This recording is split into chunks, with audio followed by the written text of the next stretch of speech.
Well, hey guys, it's August 12th, and out here on a hot summer day trying to get some last minute work done. Just to bring you up to speed, the last time you guys saw me was the end of the 2019-2020 season, where I spent most of my time hunting public land with Max. And we had a blast doing that the past few years, but I won't lie to you, it's always been the goal to get back on a piece of permission ground. And luckily this summer I was able to do that. And as you can see, I'm sitting in a food plot right now. This is probably the one I'm most excited for. We got in here just over 3 days ago, and we got a drill, got the big and beastie in the ground, and it's already coming up. This is a spot that I think we're gonna be able to kill the #1 buck on this property as of now. He's a buck that we're calling the brow buck, and as you see in the photos, you'll see why. And just really looking forward to this 2020 season. Hopefully it's got some good memories in store. Well, our expectations were exceeded. This big and beastie is doing amazing. The stand is behind me down on the back side of this field, and that is going to our north. We're on the south end of it.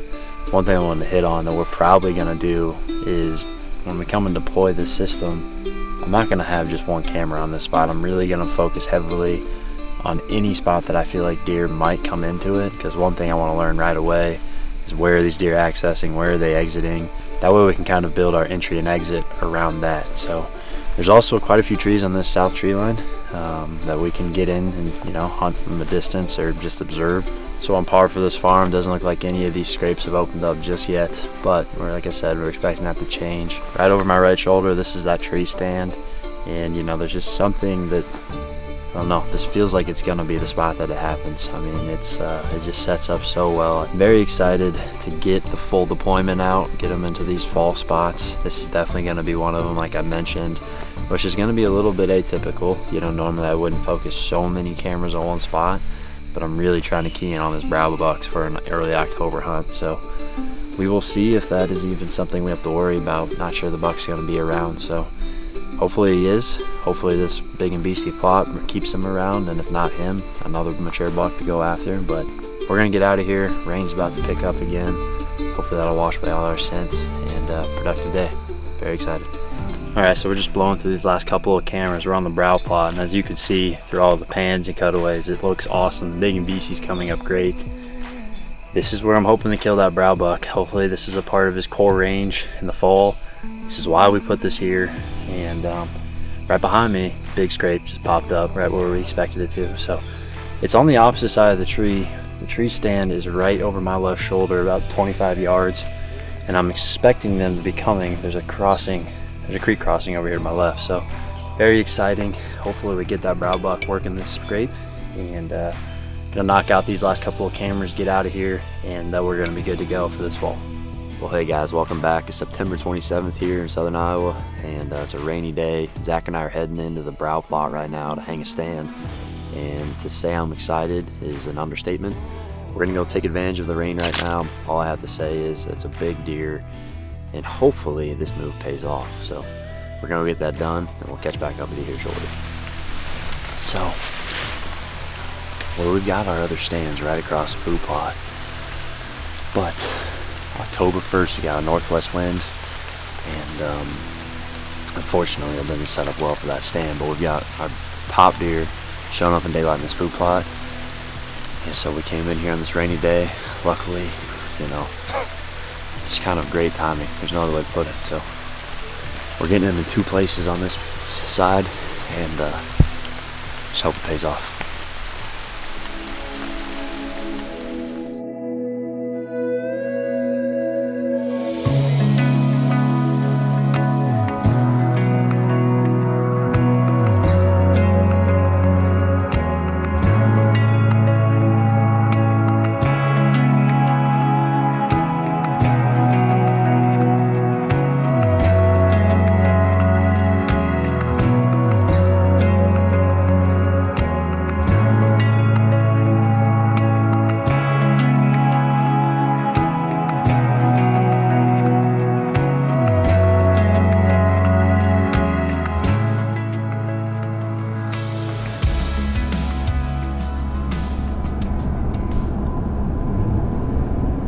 Caleb and I are heading in after this big deer with the velvet.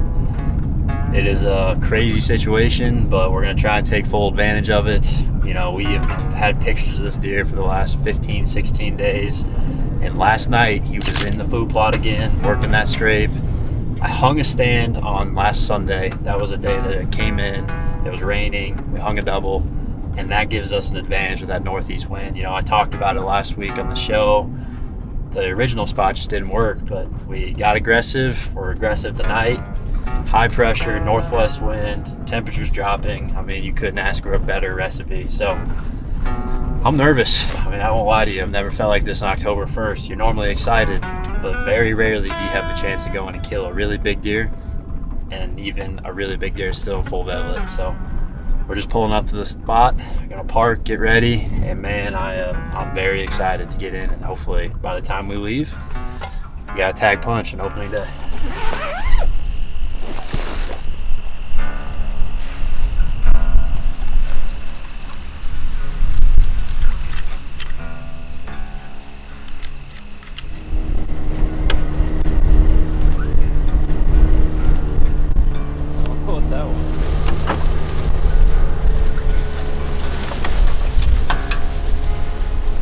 Alright guys, here we go, October 1st. Caleb and I are set up in the tree. We're overlooking the brow plot. This is the Frigid Forge Big and Beastie plot that we've been getting that big deer that's in velvet on the scrape, which is at 25 yards away from this stand. High pressure, low temps, and northwest winds. We were able to sneak in here very quietly. After I did hang those stands, I've gotten that buck on the scrape multiple times. But last night we got him in daylight, 7 o'clock. Exact same conditions. The only difference is that we have higher pressure today. So I don't know, man. It's gone as good as you could possibly hope. All the conditions are there. Now we just need him to do the same thing. We've seen 4 deer already, 2 small bucks and 2 does, and none of them spooked. Our wind is blowing right back on this ridge, and the only risk we had right now was that if he was bedded there, but our theory is that he's bedded to our northeast over this way. And you know, it's like I said, beautiful night, conditions are there.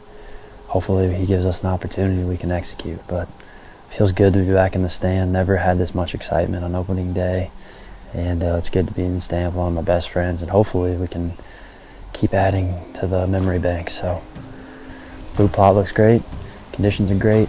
Hopefully we can build a great memory tonight.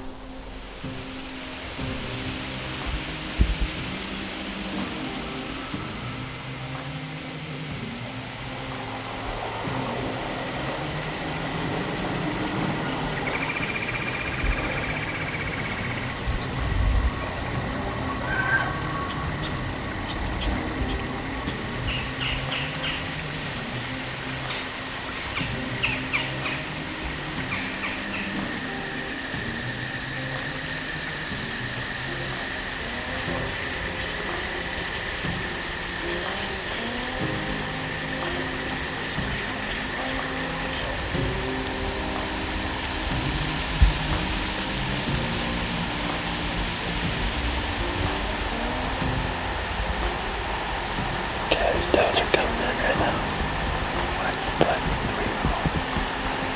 Are you on them? I can't see it very well.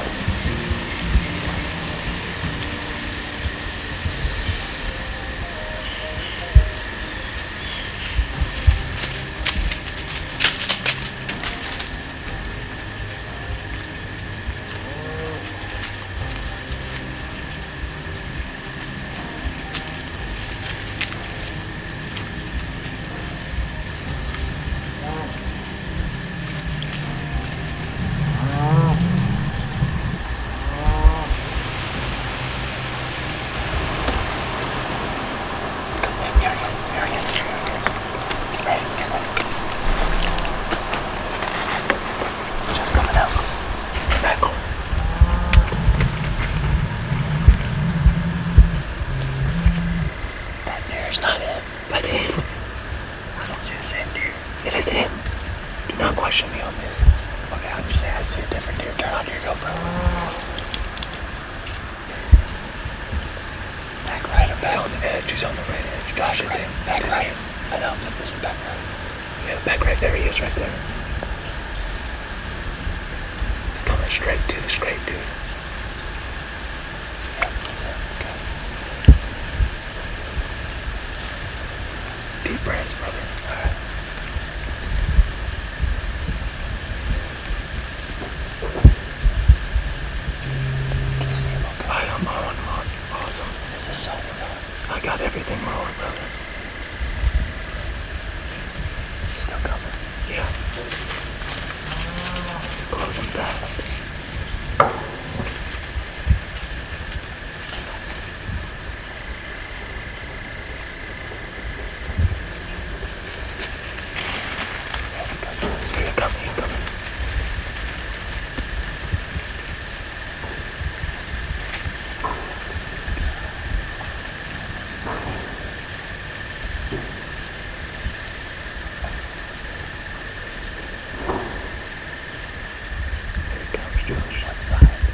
I'm so sorry.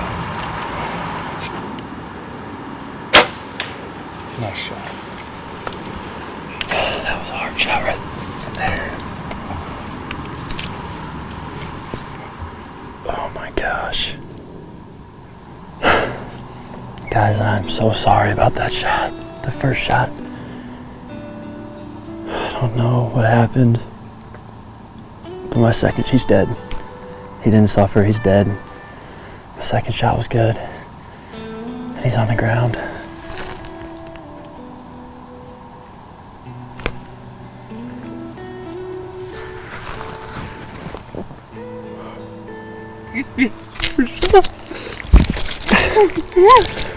Dude, he didn't suffer. He did not suffer, dude. He's dead. That deer's dead. Oh. Dead shakes. He's dead. Hey, Caleb, we killed him. Caleb, the plan worked. We were gonna hunt the last. Oh my god. I'm so. He's getting full velvet. That is a dream. That is a dream. Do you see it? Josh, the footage is unreal.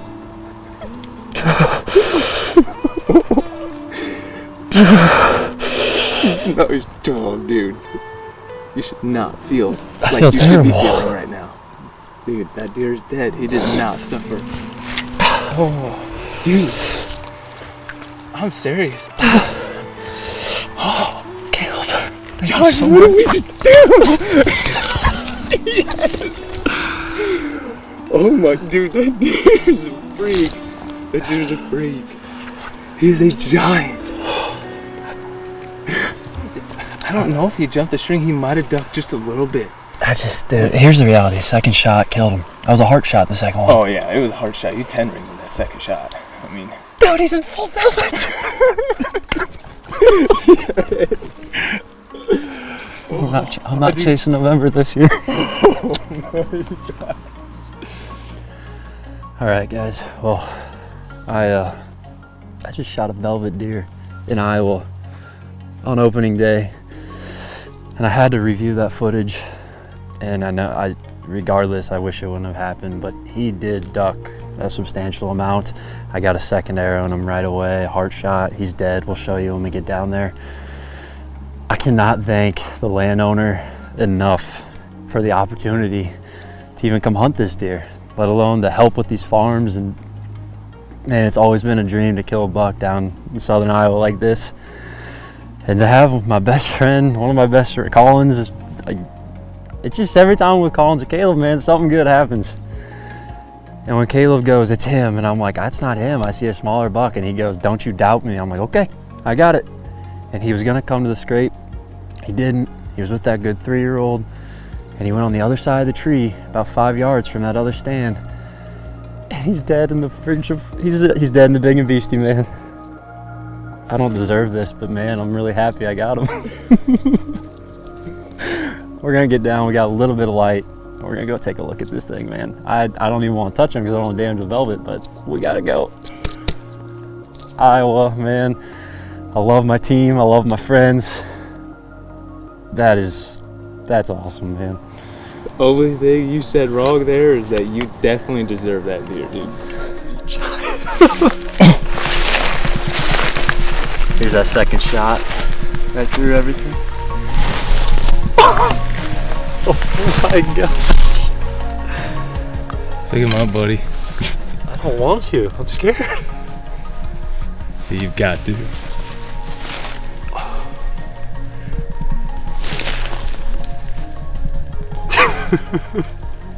Oh my gosh. Dude, that is incredible.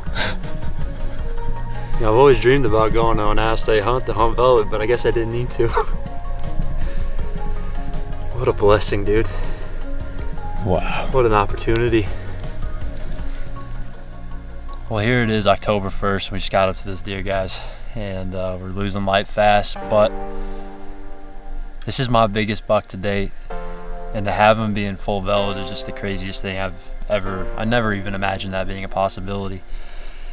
I've been stressing out all week on trying to make a plan for this guy and decide what to do exactly right behind Caleb was the stand that we came in and set. I want to say it was July. And once we saw that cold front was coming through in the opener, you know, a week ago, it became a mad dash to come up with a good plan. And, you know, I kept going back and forth, whether to push, whether to get aggressive. And when I saw that rain on Sunday, you know, I snuck over here and we hung that double set in the rain, and it paid off. I can't begin to explain how thankful I am to have friends like I do. Caleb drove 3 hours to come down here and film me. To have a boss like I do that allowed me to come even manage and hunt a farm of this caliber. And to hunt a deer like this is just a dream come true. It's a blessing. And it's a reason why I don't think I'm ever going to be moving away from Iowa. But I really don't know what to say. Like I said, hitting a tree, you know, to have something like this is just incredible. It's why you do it. And I guess I'm happy to say I won't be chasing November this year. I'll just be editing it again. So, what a night. Couldn't ask for anything better. Well guys, it's October 4th here, and as you can tell, I'm not sitting behind the buck like I promised. We did take him back to the brow plot the next morning and did the interview talking about everything, but unfortunately, and my videographer friends will know where I'm coming from here, the SD card corrupted. I tried some recovery software, was not able to get it, so here we are. Tip of the day, download your footage onto your hard drive as soon as you get it done. So I came out to one of my local parks, you know, it's a place close to home, and really just want to talk about how we got to the point that we did on October 1st when we went in to target the Tall Tine 10. You know, as I've mentioned before, I picked up that farm early in the summer. Plenty of time to learn it. Very, very fortunate to have the opportunity to even get on that farm with the permission that I did. And really right away what we wanted to do is get an inventory for what bucks were on there. And you know, at first we found that brow buck. He was an awesome deer. Unfortunately hasn't shown up recently, but you know, the first steps was creating that brow plot. Originally that was planted into corn, but that didn't do well. So we were able to go in and essentially rescue it with Big and Beastie. And as you've heard multiple guys mention this year, we've had drought conditions all throughout Iowa this summer. And fortunately, when we were able to drill that Big and Beastie in there, it grew well despite not having a lot of rain. Only went in and fertilized it one time, and it gave us a very good food source to target in early October. But leading to this Tall Tine 10, you know, early September, I think it was September 13th, I went out and deployed a full farm cutty link system. And that's really what I want to talk about. That is 100% why we were in the position that we were come October 1st, is because we were able to use the information that those cameras were giving us. I live about an hour and a half away from that farm, and you know, I want to be able to make the best decisions that I can with the time to hunt that I have, and ultimately was able to put a cell system there. And right away I started to pick up this Tall Tine 10 on that place I call Scrape Island, and really just all over that food plot in general. Had 2 cameras on the food plot, one on the south side of the plot, one on Scrape Island, and then we had a third camera that was about 180 yards to the northeast of the food plot. And I was picking this Tall Tine 10 up on all 3 cameras, and in all 3 on daylight. So with the knowledge of this daylight movement, not to mention we're in the 3rd week of September and this buck is holding full velvet, and seeing ahead that we had a cold front coming through with high barometric pressure for opening day, it became a mad scramble to decide exactly what to do. So fast forward to September 30th, that's when Caleb made the 3-hour drive to come down and film me. Very fortunate to have a friend like him. And basically the night before opening day, we looked through every single photo that we could find of this buck between the 3 cameras and tried to see if there was any information that we could add to the tool belt to make a good decision as far as what we were going to do opening day. And crazily enough, you know, to keep it short and simple, every north, northwest, or northeast wind, this buck was on a spot that we called the West Gap. Every south, southeast, or southwest wind, he was on one of the 2 cameras and or both on the food plot. So with that information, Caleb and I had decided before we went to bed on September 30th, we were gonna hunt the West Gap, which went against every single plan that we had, went against hanging the stands in the rain. And when I woke up the next morning and saw there were photos of that buck on Scrape Island, all of a sudden we had to make a choice, because on September 30th, northwest wind, rising pressure, The theory should have been that he would have been on the West Gap. We had to make a choice. Do we follow the last 3 weeks of information, or do we take the most recent information and decide to go back to the brow plot knowing that the conditions are going to be exactly the same? The only difference was that the barometric pressure was continuing to rise through the first. So thankfully we went back to that brow plot. As you guys just saw, it ended in me harvesting my best buck to date, let alone something as unique as a velvet buck in Iowa. I'm glad we made the aggressive move this time, and you know, it was just another one to add to the memory bank. But it's gonna be a little weird sitting out for the rest of the year. I don't think I get another tag until somewhere around December 20th in the late muzzleloader season. But long story short, very, very blessed, very, very thankful. And I really cannot wait to see how everything else unfolds for the rest of the team this year. So appreciate you guys watching. We'll see you guys next Monday. And good luck this week if you're out hunting, and be safe.